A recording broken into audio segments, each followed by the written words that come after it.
શ્રી મહાપ્રભુજી કહે છે, એટલી વાર પણ અગર કોઈ આ કલિકાલમાં ભગવાનનું નામ લઈ લે છે તો એનો ઉદ્ધાર થઈ જાય છે, એવું શ્રી કૃષ્ણ ચૈતન્યએ કહ્યું. પણ શ્રી મહાપ્રભુજી આ કાલની વાસ્તવિકતાને જોઈને, સમયની આખો દિવસ એનો જે વિષયોમાં જવાનો છે એ વિષયો એવા છે કે એક બૂંદ અમૃત કા પિયા और पूरा घड़ा पिया विष का. ની કોઈ ફેક્ટરી અડધો કલાક એની ફેક્ટરી બંધ ન કરી શકતી હોય તો આ દુનિયાને ચલાવનારો અગર જો અડધો કલાક સૂઈ જાય તો શું થાય? એ પરિસ્થિતિમાં પણ ભગવાન આપણા ઘરે આપણે પોઢાવીએ ત્યારે પોઢી પણ જાય છે.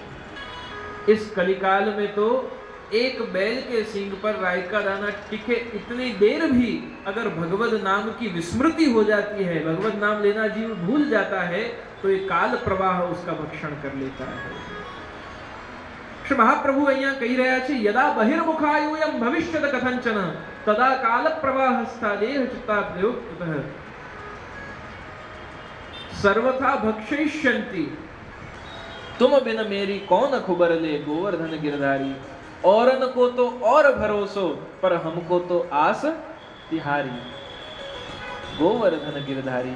तो श्रीजी बाबा तो આપણી ખબર લેવા માટે, આપણી ચિંતા કરવા માટે મહાપ્રભુજીને પણ પધરાવી દે છે. આપણે કેટલા કનેક્ટેડ રહીએ છીએ. શ્રી કૃષ્ણ શરણમ. તો આ પોતાનું વિલ શ્રી મહાપ્રભુજી લખીને બતાવી રહ્યા છે.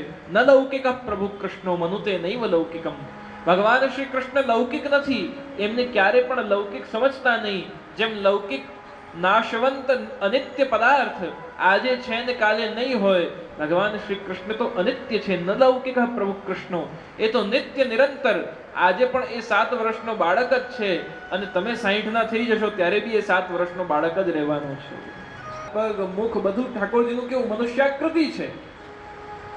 મનુષ્યાકૃતિ લઈને પ્રાકૃત ધર્મોને ધારણ કરીને જો ઠાકોરજી પણ પડી જાય, બાકી બ્રહ્મ જગત ચલાવનારો સુઈ જાય.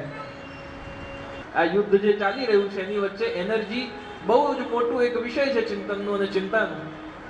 હવે જે એનર્જી સેક્ટરમાં કામ કરનારો વ્યક્તિ, જે ફેક્ટરી ચાલતી હોય, એ કંપની અડધો કલાક બી પોતાની ફેક્ટરી બંધ ન કરી શકે.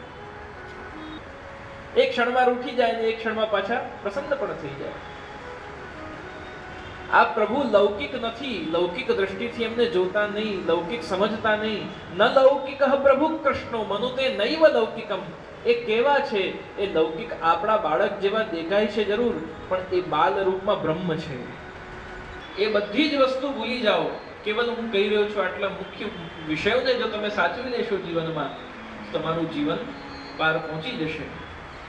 અને આ શ્રી મહાપ્રભુજી લખી રહ્યા છે ત્યારે પરલોકસ્ય તેનાન્યમ સર્વભાવેન સર્વથા ઇહલોકે પરલોકે વા સર્વથા શરણમ હરિહિ. કોઈ પણ પ્રકારથી પરલોક અમારું કેવી રીતે સુધરશે, આ કાર્ય કેવી રીતે સિદ્ધ થશે, એ બધી ચિંતાઓ મૂકીને શ્રી કૃષ્ણના ચરણનું આશ્રય દ્રઢ રૂપે પકડી લેવું. એની સેવા અવશ્ય જીવ તું કરજે. આ ઉપદેશ કર્યો